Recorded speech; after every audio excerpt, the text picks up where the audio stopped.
ಸೊಸೆ ಸೊಸೆ ಸೊಸೆ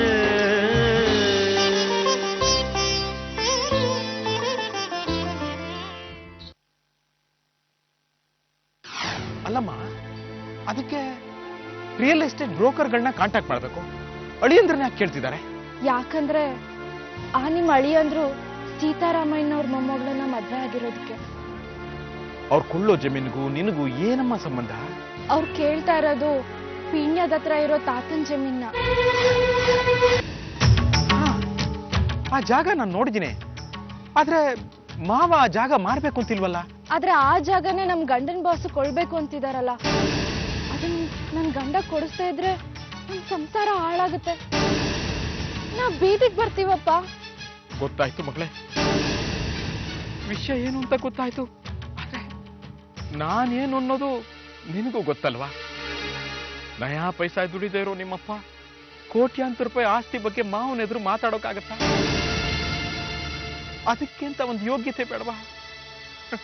ಅಲ್ಲ, ನಾನ್ ಮಾರಿ ಅಂದ ತಕ್ಷಣ ಅವ್ರ ಮಾರಕ್ಕಾಗತ್ತಾ? ಹಾಗಾದ್ರೆ ನೀನೇನು ಯೋಚನೆ ಮಾಡಬೇಡ ಮಗಳೇ, ನಿಮ್ಮಪ್ಪ ಇದ್ದಾನೆ. ಹೇಗಾದ್ರೂ ಈ ವಿಷಯನ ಮಾವನವ್ರ ಹತ್ರ ಮಾತಾಡಿ ಆ ಜಮೀನ್ ಕೊಡ್ಸೋ ಜವಾಬ್ದಾರಿ ನಂದು. ಯಾಕೆಂದ್ರೆ ನೀನ್ ಚೆನ್ನಾಗಿರ್ಬೇಕು ಮಗಳೇ. ಅಪ್ಪ,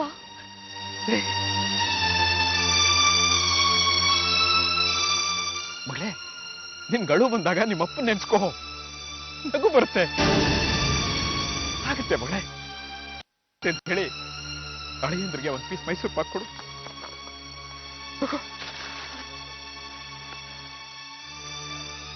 ಮಗಳೇ, ನಾನಿನ್ ಕೇಳೋದೇ ಮರ್ತೆ, ಅಳಿಯಂದ್ರ ಹೆಸರೇನಮ್ಮ? ಅವ್ರ ಹೆಸರು ಚೇತನ್ ಅಂತ ಅಪ್ಪ. ನನ್ನ ಮಗಳ ಬಾಳಿನ ಚೇತನ. ಹೆಸರು ಚೆನ್ನಾಗಿದೆ. ಪೀಡಿ ಜಾಗ ಕೊಡಿಸೋ ಜವಾಬ್ದಾರಿ ನಂದು. ಅಳಿಯಂದ್ರಿಗೆ ಹೇಳಮ್ಮ, ಅವ್ರ ಮನಸ್ಸಿಂದ ಯೋಚನೆನ ಕಿತ್ತು ಬಿಸಾಕೋಕ್ ಹೇಳು. ಇದು ನಿಮ್ಮಪ್ಪ ಕೊಡ್ತಿರೋ ಮಾತು. ಮಗಳೇ, ಸರಿಪ್ಪ.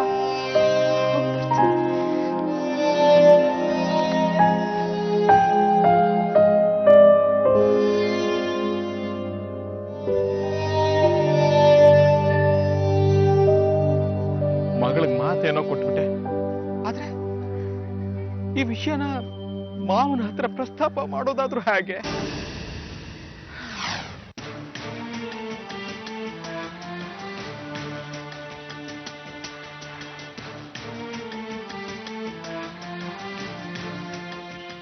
ಗಾಯತ್ರಿ, ನೋಡು, ಇದು ದೇವರ ಸನ್ನಿಧಿ. ಇಲ್ಲಾಡೋ ಪ್ರತಿಯೊಂದು ಮಾತು ಸತ್ಯ ಆಗಿರುತ್ತೆ.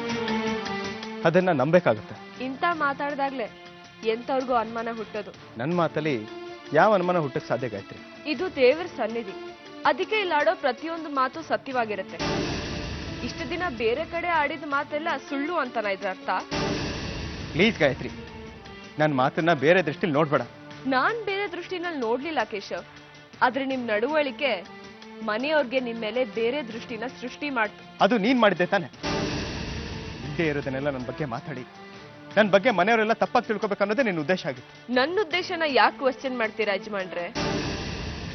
ನೀವು ಕೀರ್ತಿ ಕೈಲಿ ಎಣ್ಣೆ ಒತ್ತಿಸ್ಕೊಳ್ಳುವಾಗ ಯಾವ ಉದ್ದೇಶ ಆಯ್ತು? ಅವಳನ್ನ ಗಟ್ಟಿಯಾಗಿ ತಬ್ಗೊಳ್ಳುವಾಗ ಯಾವ ಉದ್ದೇಶ ಆಯ್ತು? ಕೀರ್ತಿನ ನೀವು ಸಾಕು ಸಾಕು ಪ್ಲೀಸ್. ನಾನೇನೋ ಬೇರೆ ರೀತಿ ಅರ್ಥ ಮಾಡ್ಕೋತಿದ್ದೆ. ನಾನು ಹೆಣ್ಬಾಕಲ್ಲ ಗಾಯತ್ರಿ, ನನ್ನ ಮನ್ಸಲ್ಲಿ ನೀನೇ ಇದೀಯ. ಇನ್ನೇನು ಬಿಟ್ರೆ ನಾನು ಬೇರೆ ಹೆಣ್ಣನ್ನ ಕಣ್ಣೆತ್ತು ನೋಡಿಲ್ಲ, ನೋಡೋದು ಇಲ್ಲ. ಗಾಯತ್ರಿ, ಕೀರ್ತಿ ನನ್ನ ಪಾಲಿಗೆ ತಂಗಿ ಇದ್ದ, ದಯವಿಟ್ಟು ಅದನ್ನ ಅರ್ಥ ಮಾಡ್ಕೊ. ಅವಳು ಕೆಟ್ಟವಳಲ್ಲ, ನಾನು ಕೆಟ್ಟದ್ದು ಮಾಡಿಲ್ಲ. ಇಷ್ಟಕ್ಕೂ ಕೀರ್ತಿ ನನ್ನ ತಮ್ಮ ರಾಘವ ಪ್ರೀತಿಸ್ತಾ ಇರೋ ಹುಡುಗಿ, ಅದು ನಿನಗೂ ಗೊತ್ತು. ಅಂತವಳ ಮೇಲೆ ನಾನು ಕಂಡ ಕೆಲವೊಂದು ವಿಷಯಗಳು ಗೊತ್ತಿಲ್ಲದೆ ನಂತಿತ್ತು. ಇದರಿಂದ ನಿನ್ನ ಮನಸ್ಸಿಗೆ ನೋವಾಗಿದ್ರೆ ದಯವಿಟ್ಟು ಕ್ಷಮಿಸ್ಬೇಕು ಪ್ಲೀಸ್. ಬೇಕಾದ್ರೆ ನಿನ್ ಕಾಲು ಹಿಡ್ಕೊಂಡು ಕೇಳ್ಕೊತೀನಿ. ಅವತ್ತು ನಾನು ನೀನ್ ಅನ್ಕೊಂಡು ಅವಳನ್ನ ತಪ್ಕೊಂಡೆ. ಕರೆಂಟ್ ಹೋಗ್ತಾ ಇದ್ದಿದ್ರೆ ಈ ತಪ್ಪು ನಡೀತಾನೆ ಇರಲಿಲ್ಲ. ಆಮೇಲೆ ನಾನು ಪ್ರತಿದಿನ ಲೇಟಾಗಿ ಬರೋದಕ್ಕೂ ಕಾರಣ ಇದೆ ಗಾಯತ್ರಿ. ನಾನೊಂದು ಹೊಸ ಪ್ರಾಜೆಕ್ಟ್ ಶುರು ಮಾಡ್ತಿದ್ದೆ, ಅದು ನಂಗೆ ಟೈಮ್ ತಗೊಳ್ತಿದೆ, ಅದಕ್ಕೆ ನಾನು ಲೇಟ್ ಬರ್ತಾ ಇದ್ದೆ. ಅದನ್ನ ಎಷ್ಟೋ ಸತಿ ನಿನ್ನ ಹತ್ರ ಹೇಳ್ಕೋಬೇಕಂದ್ರೂ ನೀನು ಅದಕ್ಕೆ ಅವಕಾಶನೇ ಕೊಡ್ಲಿಲ್ಲ. ನಾನು ನನ್ನ ಫ್ರೆಂಡ್ ಸೇರ್ ಮಾಡ್ತಾ ಇರೋ ದೊಡ್ಡ ವೆಂಚರ್ ಅದು. ದೇವರ ಸನ್ನಿಧಿಯಲ್ಲಿ ಪ್ರಮಾಣ ಮಾಡಿ ಹೇಳ್ತೀನಿ, ನಾನೇನು ಯಾವತ್ತೂ ಮೋಸ ಮಾಡಿಲ್ಲ, ಮಾಡೋದು ಇಲ್ಲ. ನಿನ್ನ ಜೊತೆ ಒಂದು ಸುಂದರವಾದ ಸಂಸಾರ ನಡೆಸಬೇಕು ಅಂತ ಆಸೆ ನನಗೆ. ಇನ್ನು ಮುಂದೆ ನಮ್ಮಿಬ್ಬರ ಮಧ್ಯೆ ಯಾವುದೇ ರೀತಿ ಅನುಮಾನಗಳು ಬರುತ್ತೆ, ಅದೇನೇ ಇದ್ರು ಎಲ್ಲ ಇಲ್ಲೇ ಮುಗಿದೋಗುತ್ತೆ. ಆದ ಬೇಸರಕ್ಕೆ ಕುಡಿತಾ ಮದ್ದಲ್ಲ ಅಂತ ನಾನು ಅರ್ಥ ಮಾಡ್ಕೋಬೇಕಾಗಿತ್ತು. ಅಲ್ಲೇ ನಾನು ಎಡವಿತ್ತು. ಗಾಯತ್ರಿ, ಇನ್ಮೇಲೆ ನಾನು ಯಾವತ್ತೂ ಕುಡಿಯಲ್ಲ ಗಾಯತ್ರಿ, ಯಾವತ್ತೂ ಕುಡಿಯಲ್ಲ. ನಾವು ಯಾವಾಗಲೂ ಹೀಗೆ ನಗರಕ್ತಾ ಇರಬೇಕು, ಹೀಗೆ ಸಂತೋಷವಾಗಿರ್ಬೇಕು. ಅದೇ ನನ್ನ ಆಸೆ ಗಾಯತ್ರಿ. ಇರು, ನಾನು ಹೋಗಿ ಅರ್ಚನೆ ಚೀಟಿ ತಗೊಂಡ್ಬರ್ತೀನಿ. ಮಗನೇ, ನೀನು ಅಳಬೇಕು, ನಿನ್ ಕುಟುಂಬ ಅಳಬೇಕು. ಆಗ್ಲೇ ತಾನೇ ನಮಗ್ ನಗು. ಅದೇ ತಾನೇ ಬೇಕಾಗಿರೋದು. ನೀನು ಒಳ್ಳೆಯವನಾದ್ರೆ ನನಗೇನು ಉಪಯೋಗ? ನೀನು ಒಳ್ಳೆಯವನಾಗ್ಲೇಬಾರ್ದು.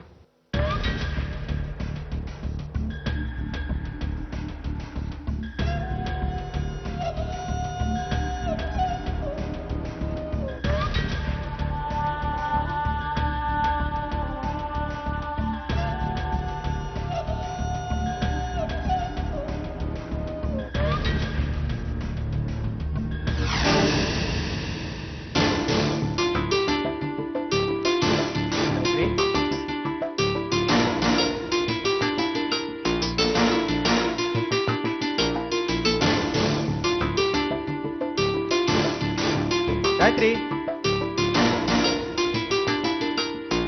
Gayatri, Gayatri.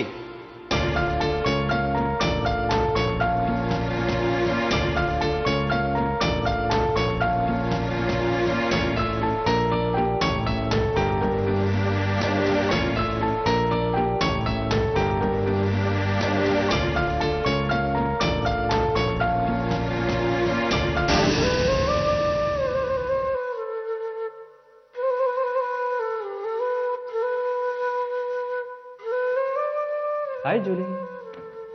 Good morning sir. Don't call me sir. Call Madan. It sounds good. Julie, I got a surprise. ಸರ್ಪ್ರೈಸಾ? ಏನು? ನಿಜ ಹೇಳಬೇಕು ಅಂತಂದ್ರೆ ಜೂಲಿ, ನೀನು ತುಂಬ ಚೆನ್ನಾಗಿದೆ. ಬಟ್ ದಿಸ್ ಸೆನ್ಸ್ ಇನ್ನು ಸ್ವಲ್ಪ ಇಂಪ್ರೂವ್ ಆಗಬೇಕು. ನಾವು ಯಾವ ಫೋಟೋಶೂಟನ್ನು ಮಾಲ್ಡೀವ್ಸ್ನಲ್ಲಿ ಮಾಡಬೇಕು ಅಂತಿದ್ವು, ಅದಕ್ಕೆ 3 ಜನ ಹುಡುಗಿಯರನ್ನ ಸೆಲೆಕ್ಟ್ ಮಾಡಿದ್ದೆ. But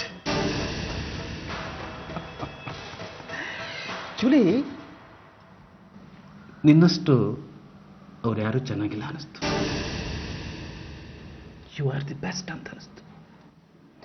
if you are interested, ಆಸಕ್ತಿ ಇದ್ದು ಮದನು ವಿಲಾಸ್ನ ಪ್ರಮೋಟ್ ಮಾಡು. ಮಾಡೆಲ್ ನೀನಾಗು. ವಾವ್, ನೀವು ಹೇಳ್ತಿರೋದು ನಿಜನಾ ಸರ್? ನನಗೆ ನಂಬಕ್ಕೆ ಆಗ್ತಾ ಇಲ್ಲ. ಜೂಲಿ, ನಾನು ಹೇಳ್ತಿರೋದು ನಿಜ, ನೀನು ಕೇಳ್ತಿರೋದು ನಿಜ.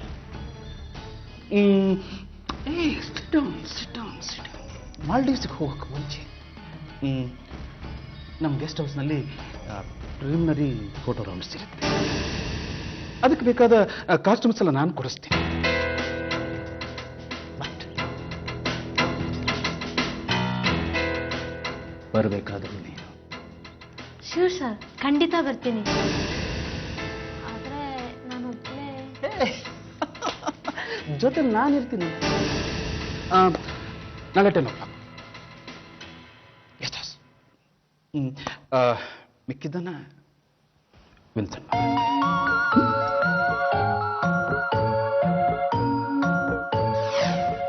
ಆಪುಂಡು ಚಳಿ ಯಾನೆ ಲೆಕ್ಕನ ಆಪುಂಡು.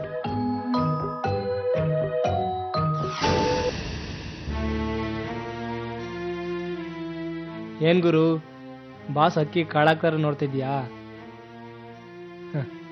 ಇದಾಗ್ಲೇ 20ನೇದು ಗುರು ಇದು. ಅಂದ್ರೆ ಅವನು ಮಾಡ್ತಿರೋ ಕೆಲಸನ ಅವನು ಶೋಕಿಗೋಸ್ಕರ ಯೂಸ್ ಮಾಡ್ಕೊತಿದ್ದಾನ. ಇದೆಲ್ಲ ಏನಂತ ತಿಳ್ಕೊಂಡಿದ್ಯಾ? ಚೆನ್ನಾಗಿರೋ ಹುಡುಗಿರ್ ಕಂಡ್ರೆ ಅವ್ನು ಗೆಸ್ಟ್ ಹೌಸ್ ಕರ್ಕೊಂಡು ಹೋಗ್ತಾನೆ, ಎಲ್ಲ ಮುಗಿಸಿ ವಾಪಸ್ ಕಳಿಸ್ಬಿಡ್ತಾನೆ. ಇಂಥ ಎಷ್ಟು ಮನೆಯಾಳ ಕೆಲಸ ಮಾಡೋನು. ಈ ಸಮಾಜದಲ್ಲಿ ಇವ್ರಿಗೆಲ್ಲ ಗೌರವ ಪ್ರತಿಷ್ಠೆ ರೆಡ್ ಕಾರ್ಪೊರೇಟ್ ಇವ್ರಿಗೆ ಎಲ್ಲ ಇರುತ್ತೆ. ಆದ್ರೆ ಕೆಲವು ಹುಡುಗಿರ್ನ ನಂಬಿಸಿ ಮೋಸ ಮಾಡ್ಬಿಡ್ತಾನೆ. ಈ ಹಾಳಾದ ಹುಡುಗಿರು ಇಷ್ಟೇ, ಇಂಥವ್ರನ್ನೇ ನಂಬೋದು.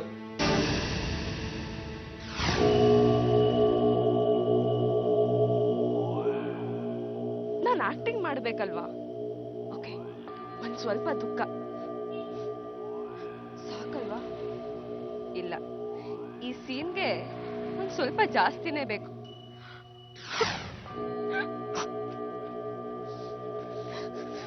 ಗಾಯತ್ರಿ,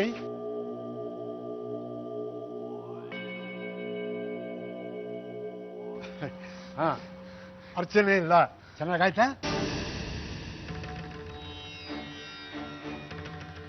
ಯಾಕಮ್ಮ ಒಬ್ಬಳೆ ಬಂದಿದ್ದಿ? ಕೇಶವ ಇಲ್ಲಿ? ಇಬ್ರು ಒಟ್ಟಿಗೆ ತಾನೇ ಹೋದ್ರಿ? ಇಬ್ರು ಜೊತೆಗೆ ಹೋಗಿ ಪೂಜೆ ಮಾಡ್ಕೊಂಡ್ ಬನ್ನಿ ಅಂತ ತಾನೇ ಮಾವ ಹೇಳ್ಕಳ್ಸಿದ್ದು. ಅತ್ತೆ, ಹೋಗೋದನ್ನ ಇಬ್ರು ಒಟ್ಟಿಗೆನೆ ಹೋದ್ವಿ. ಆದ್ರೆ ಒಂದೊಂದ್ ಮಧ್ಯದಲ್ಲೇ ಬಿಟ್ಟು ಹೋದ್ರು. ಅಲ್ಲ, ನಾನು ಏನ್ ತಪ್ಪು ಮಾಡಿದ್ದೀನಿ ಅಂತ ಅವ್ರು ಹೀಗೆ ನಡ್ಕೋತಿದ್ದಾರೆ ಅಂತ ನಂಗೆ ನಿಜವಾಗ್ಲೂ ಅರ್ಥ ಆಗ್ತಾ ಇಲ್ಲ.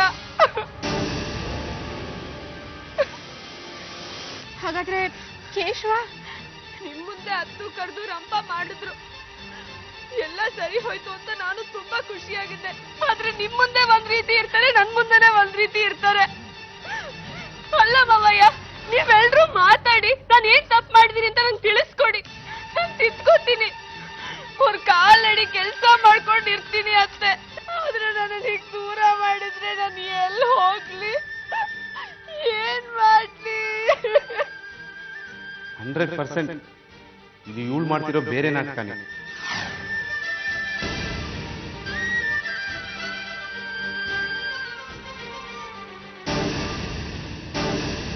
ನಾನು ಅರ್ಚನೆ ಚೀಟಿ ತಗೊಂಡ್ಬರ್ತೀನಿ ನಿಂತ್ಕೊ ಅಂತ ಹೇಳಿದ್ರೆ ಹೇಳ್ದೆ ಕೇಳಿದೆ ಮನೆಗೆ ಬಂದಿದೆಯಲ್ಲ, ನಿನ್ ಗೊತ್ತಾಗಲ್ವಾ? ನಾನು ಇಡೀ ದೇವಸ್ಥಾನ ಹುಡ್ತಾ ಇದ್ದೀನಿ. ಯಾಕೆಲ್ರು ಹೀಗೆ ನೋಡ್ತಿದ್ರ? ಏನಾಯ್ತು? ಮಾತಾಡಿ. ಏನ್ ಮಾತಾಡ್ಬೇಕಪ್ಪ? ನೀನು ಆಡ್ತಿರೋ ನಾಟಕ ನೋಡಿ ಬಹಳ ಚೆನ್ನಾಗಿದೆ ಅಂತ ಹೊಗಳ್ಬೇಕಾ? ಮತ್ತಿದೇನು? ಇಬ್ರು ಜೊತೆಲ್ ತಾನೇ ಹೋದ್ರಿ? ಅವಳನ್ನ ಅರ್ಧ ದಾರಿಯಲ್ಲೇ ಬಿಟ್ಟು ನೀನ್ ಈಗ ಬಂದ್ಬಿಟ್ಟು ನಿನ್ನೆ ಅವಳೆ ಬಿಟ್ಟು ಬಂದಿರೋ ಹಾಗೆ ಮಾತಾಡ್ತಿದ್ಯಲ್ಲ? ನಾನು ಇವಳನ್ನ ದಾರಿಲಿ ಬಿಟ್ಟು ಹೋದ್ನ? ಎಷ್ಟು ನಾಟಕ ಆಡ್ತೀಯ ನೀನು? ಸುಮ್ನಿರು. ಯಾಕೆ ಈ ರೀತಿ ಸುಳ್ಳು ಹೇಳ್ತಿದ್ಯಾ ನೀನು? ಅಯ್ಯೋ ಚಿಕ್ಕಮ್ಮ, ನಾನು ಸುಳ್ಳು ಹೇಳ್ತಿಲ್ಲ. ಮುಚ್ಚ ಬಾಯಿ. ಇತ್ತೀಚೆಗೆ ನಿನ್ ನಡೆ ನುಡಿ ಎಲ್ಲ ಬದಲಾಗಿದೆ ಕಣೋ. ಇಲ್ಲ ಶಾರದಾ, ಇವನ್ ಮುಂಚಿನ ಕೇಶವ ಅಲ್ಲ. ಅಮ್ಮ ಅಮ್ಮ, ನನ್ ಮಾತು ನಂಬಿ ಅಮ್ಮ. ಪ್ರತಿ ಸತಿ ನಂಬಿಕೆನ ಮುರಿತಾ ಇದ್ರೆ ಹೇಗೋ ನಂಬಕ್ಕಾಗತ್ತೆ? ಅಯ್ಯೋ, ನಿಮ್ಮನ್ನ ಹೇಗ್ ನಂಬಿಸ್ಲಿ ನನ್ಗೊಂದು ಅರ್ಥ ಆಗ್ತಿಲ್ಲ. ಅಮ್ಮ, ಇವಳು ನಿಮ್ಮ ಹತ್ರ ಒಂದ್ ರೀತಿ ನಡ್ಕೋತಾಳೆ, ನನ್ನ ಹತ್ರ ಇನ್ನೊಂದ್ ರೀತಿ ನಡ್ಕೋತಾಳೆ. ಇವಳು ನನ್ನ ನೆಮ್ಮದಿನೇ ಹಾಳು ಮಾಡಿ ಕೊಟ್ಟಿದ್ದಾಳೆ. ಇವಳು ಇಷ್ಟೆಲ್ಲ ಯಾಕೆ ಮಾಡ್ತಿದ್ದಾಳೆ ಅಂತ ನನ್ಗೊಂದು ಅರ್ಥ ಆಗ್ತಿಲ್ಲಮ್ಮ. ಮುಚ್ಚಬಾಯಿ. ಅಮಾಯಕಳಾಗಿರೋ ಈ ಹುಡುಗಿ ಮೇಲೆ ಹೀಗೆಲ್ಲ ಹೇಳೋದಕ್ಕೆ ನಿನಗೆ ಹೇಗೋ ಮನಸ್ಸು ಬರುತ್ತೆ? ಅಯ್ಯೋ, ಇವಳು ಅಮಾಯಕಿ ಅಲ್ಲ ಅಪ್ಪಾಜಿ. ದಯವಿಟ್ಟು ಕೇಶವನ ನಂಬಿ. ದಿನೇ ದಿನೇ ಬದಲಾಗ್ತಿರೋನು ನೀನು, ಸರಿಗಿಲ್ದೇ ಇರೋನು ನೀನು, ಮನೆತನ ಮರೆತು ಈ ರೀತಿ ನಡ್ಕೋತಾ ಇರೋನು ನೀನು. ಸೊಸೆಯಾಗಿ ಬಂದವಳು ಮನೆಗೆ ಹೊಂದ್ಕೋಬೇಕು ಅನ್ನೋದು ರೂಢಿ ಮಾತು. ಆದ್ರೆ ಬದಲಾಗ್ತಿರೋ ನಿನ್ನ ಗುಣ ನೋಡಿದ್ರೆ ನೀನೇ ಅವಳಿಗೆ ಹೊಂದ್ಕೋಬೇಕು. ಒಳ್ಳೆ ಮನಸ್ಸಿನ ಮೇಲೆ ಕೆಟ್ಟದ್ದನ್ನ ಯಾಕೆ ಸುರಿತಾ ಇದೆಯಾ? ಅಯ್ಯೋ, ನೀವೆಲ್ಲ ಇವಳು ಮಾತು ನಂಬ್ತಿದ್ದೀರಾ? ತಾತ, ನಾನು ಹೇಳ್ತಿರೋ ಸತ್ಯ, ನನ್ ಮಾತು ನಂಬಿ ಪ್ಲೀಸ್. ಗಾಯತ್ರಿ ಯಾವತ್ತು ಸುಳ್ಳು ಹೇಳಲ್ಲ ಅಂತ ನಮಗೆ ಗೊತ್ತು. ಎಂತ ಪರಿಸ್ಥಿತಿಲೂ ನನ್ ಸೊಸೆ ಈ ಮನೆ ಮರ್ಯಾದೆ ಉಳಿಸೋಳೆ ಹೊರತು ಮರ್ಯಾದೆ ತೆಗೆಯೋಳಲ್ಲ. ಇನ್ನೊಬ್ಬರ ಕಡೆ ಬೆರಳು ತೋರಿಸೋದಕ್ಕೆ ಮೊದಲು ನಿನ್ನನ್ನು ನೀನು ತಿದ್ಕೋ. ಇತಿ ಮೀರ್ತಿರೋನು ನೀನು.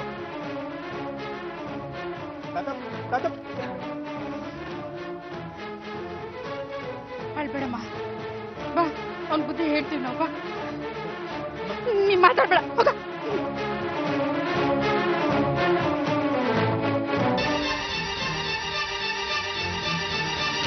ಲಕ್ಷ್ಮಣ, ಬಿಡ, ನಾನು ಹಾಳಾಗಿ ಹೋಗ್ತೀನಿ.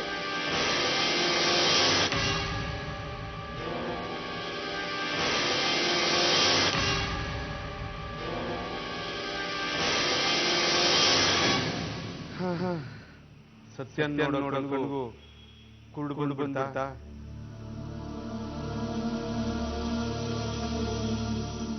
ರೋಹಿಣಿ, ಮಾಡ್ಬೇಡ. ಅರ್ಧ ಗಂಟೆ ಸುಮ್ನಿರೋ. ಈ ಸಿಪ್ಪೆ ಹೇಳಿದ್ರೆ ನಿನ್ ಮುಖ ಫಳಫಳ ಅಂತ ಹೊಳಿತಾ ಇರುತ್ತೆ. ಏಯ್ ಕೋತಿ, ಇದನ್ನೆಲ್ಲ ಯಾರ ನಿನ್ಗೆ ಹೇಳಿದ್ದು?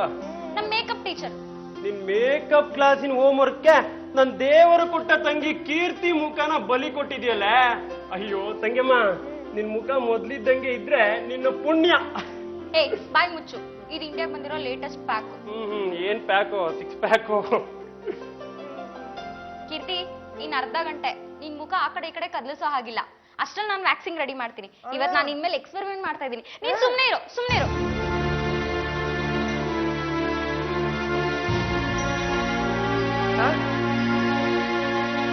ಕೃಷ್ಣ, ಏನಾರು ಹೇಳಿ ನೀನ್ ಅವತಾರ? ಮುಖಕ್ಕೆಲ್ಲ ಪೇಂಟ್ ಬಳಕೊಂಡ್ ಕೂತಿದ್ಯಾ? ಏನು ಮುಖದ ಮೇಲೆ ಇದ್ದಾಗ ಮಾತಾಡೋ ಹಾಗಿಲ್ವಾ? ಅದ್ ಸರಿ, ಎಲ್ಲಿ ನಿಮ್ಮಣ್ಣ ಕೋತಿ ಕೃಷ್ಣ?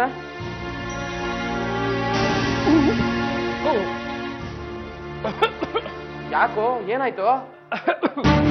ಅದು ಏನಿಲ್ಲ ಕಣ, ನಿನ್ನ ನೋಡಿದ್ನಲ್ಲ ಅದೇ ಸಮಯಕ್ಕೆ ಸರಿಯಾಗಿ ಕೆಮ್ಮು ಬಂದ್ಬಿಡ್ತು. ಕೆಮ್ಮು. ಸರಿ, ನೀನೇನು ಇದ್ದಕ್ಕಿದ್ದಾಗೆ ಇಲ್ಲಿ? ಸುಮ್ಮನೆ ಬಂದೆ ಕಣೋ, ಬೇಜಾರಾಗ್ತಿತ್ತು. ಸರಿ ನಡಿ, ಹೊರಗಡೆ ಹೋಗಿ ಮಾತಾಡೋಣ. ನಡಿ.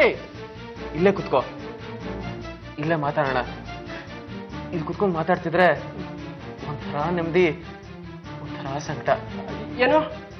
ಇಲ್ಲಿಗೆ ಬಂದ್ರೆ ಅವಳು ನೆನಪು ಕಾಡುತ್ತೆ. ಇವತ್ತಿಗೂ ಅವಳು ಇಲ್ಲೇ ಎಲ್ಲೋ ಇದ್ದಾಳೆ ಅಂತ ಕಣ್ಣು ಹುಡುಕುತ್ತೆ. ಇಲ್ಲೇ ನಿಮ್ ಪಕ್ಕದಲ್ಲೇ ಇದ್ದಾಳಲ್ಲ. ಅಯ್ಯಯ್ಯೋ, ಇವನ್ಗೇನಾದ್ರೂ ಗೊತ್ತಾದ್ರೆ ಏನ್ ಮಾಡೋದು? ಆದ್ರೆ ಅವಳಿಲ್ಲ, ಎಲ್ಲಿದ್ದಾಳೋ ಗೊತ್ತಿಲ್ಲ. ಈ ಮನಸ್ಸಿನಲ್ಲಿ ಮಾತ್ರ ಪರ್ಮನೆಂಟ್ ಆಗಿ ಉಳ್ಕೊಂಡ್ಬಿಟ್ಟಿದ್ದಾಳೆ ಕಣೋ. ಇಲ್ಲಿದ್ಲು ಅನ್ನೋ ತೃಪ್ತಿ, ಈಗಿಲ್ಲ ಅನ್ನೋ ಸಂಕಟ. ಅದಕ್ಕೆ ಕೃಷ್ಣ, ನಿಮ್ ಮನೆಗೆ ಬರ್ಬೇಕು ಅಂದ್ಕೊಂಡ್ರು ಆಗಲ್ಲ. ಅದಕ್ಕೆ ಯಾಕೋ ಸಂಕಟ ಅನ್ಭವಿಸ್ಬೇಕು? ನಡಿ, ಹೊರಗಡೆ ಹೋಗಿ ಮಾತಾಡೋಣ. ಎಲ್ಲಿ ಹೋದ್ರೂ ಸಂಕಟ ತಪ್ಪೋದಿಲ್ಲ ಕಣೋ. ಯಾವ್ದಾದ್ರು ಕೆಲಸದಲ್ಲಿ ಇನ್ವಾಲ್ವ್ ಆಗಿ ಆ ನೆನಪಿಂದ ದೂರ ಉಳಿಯೋಣ ಅಂತ ಕೆಲ್ಸಕ್ಕೆ ಸೇರಿದೆ. ಆದ್ರೆ ನೋ ಯೂಸ್. ಕೀರ್ತಿ ನನ್ನನ್ನ ಪ್ರತಿ ಕ್ಷಣ ಕಾಡ್ತಾಳೆ ಕಣೋ. ಕಣ್ಬಿಟ್ರೆ ಎದ್ರಲ್ಲಿ, ಕಣ್ ಮುಚ್ಚಿದ್ರೆ ಕನಸಲ್ಲಿ. ಕೃಷ್ಣ, ಹೇಗಾದ್ರೂ ಮಾಡೋಳು ನಂಗೆ ಸಿಕ್ಬಿಡ್ಬೇಕು ಕಣೋ. ವಿಥೌಟ್ ಕೀರ್ತಿ ನಾನು ಝೀರೋ ಕಣೋ, ನಾನು ಝೀರೋ. ಆದ್ರೆ ನನ್ನ ನಂಬಿಕೆ ಇವತ್ತಿಗೂ ಹೇಳ್ತಿದ್ದೆ ಕಣೋ, ಕೀರ್ತಿ ನನಗೆ ಸಿಕ್ಕೇ ಸಿಗ್ತಾಳೆ, ನಾನು ಅವಳ ಜೊತೆ ಸಂಸಾರ ಮಾಡೇ ಮಾಡ್ತೀನಿ ಅಂತ. ಸಿಗ್ತಾಳಲ್ವೇನೋ ಹೇಳೋ? ಕೀರ್ತಿ ನನಗೆ ಸಿಗ್ತಾಳಲ್ವೇನೋ? ರಾಘವ, ಯಾಕೋ ಅಳ್ತಿದ್ಯಾ? ನೆನಪೇ ನನಗೆ ಅಳು ತರಿಸುತ್ತ ಕಣೋ. ನಾನು ನಗಬೇಕು ಅಂದ್ರೆ ಅವಳು ನನಗೆ ಸಿಗ್ಬೇಕು.